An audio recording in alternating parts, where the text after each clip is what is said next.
Settle Down Podcast.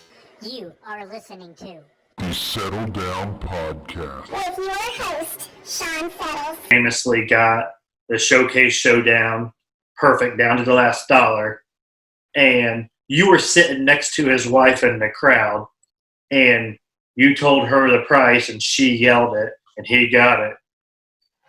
So that part is covered pretty clearly in the documentary. But then after that, he did a bunch of media and kind of discredited giving you any credit to that. How'd that make you feel?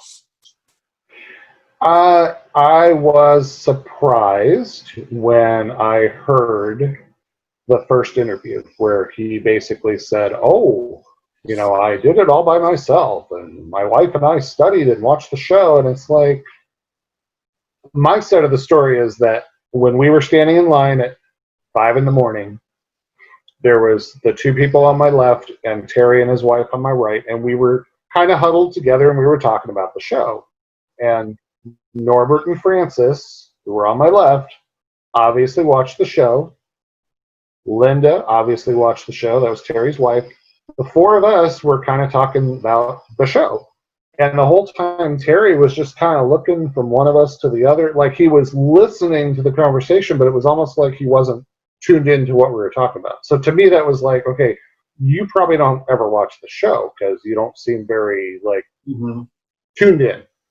And one of the ironies of that day was as we were talking, because I think there was the guy who had been to 99 shows and he wanted to be in a certain place in line. So people would come get in line and he'd let them get in front of him. And I asked him at one point, I'm like, have you ever seen a double showcase win in the times you've been here? He goes, oh, I've seen a couple of them. I said, I have never seen one in all the times I've been here. And then it happened that day. So that was kind of cool. So how'd you feel when did it kind of bum you out that he didn't give you any kind of credit or said, hey, I had a friend in the crowd or anything like that? A little bit, and we had communicated a few times by email because Linda had given me like that business card with their email information, and I was kind of surprised, and I figured, okay, well, if he's going to take credit for it, obviously, then I don't know if there's any point in continuing communicating with them because he's going to tell his story the way he's going to tell it. And then the article in Esquire strongly hinted at the fact that it was me that gave them the price and it wasn't them. And then that was kind of CJ's point as well.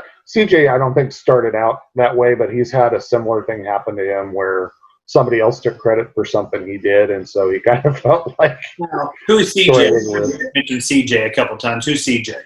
Maker.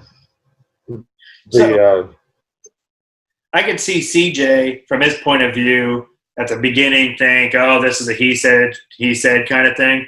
But then when you start being like, look at episode this and this episode with you in the crowd, consistently nailing prices multiple times on film, it kind of starts to be like, okay, Ted helped him. There's no way he came to this by himself because there's so much video evidence of you helping so many other people in the past.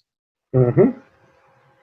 And you only got the good ones. There's even other ones that didn't make the documentary, partially because I think it was just too costly to get the footage. I mean, he got as much as he could, but to get that footage from Fremantle was not exactly inexpensive. So they had to get all that footage. I didn't know if you went home and made sure you recorded every episode you were in and you had that footage, but I guess they'd have to. Well, I had it. Yeah, I mean, I sent him some DVDs of I had burned them off of the VHS that I had these shows on, but no, he got things directly from Fremantle, which is why they're so clear.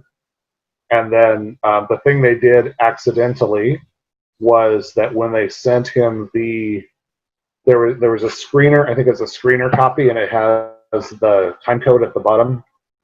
And then they would send him, when he picked out the time, I want from this time to this time and from this time, then they would send him the actual footage without that time code in it.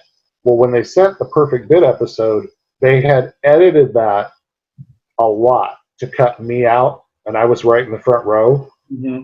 And every time they'd show that very last person on the right in contestants row, you would see me in the background.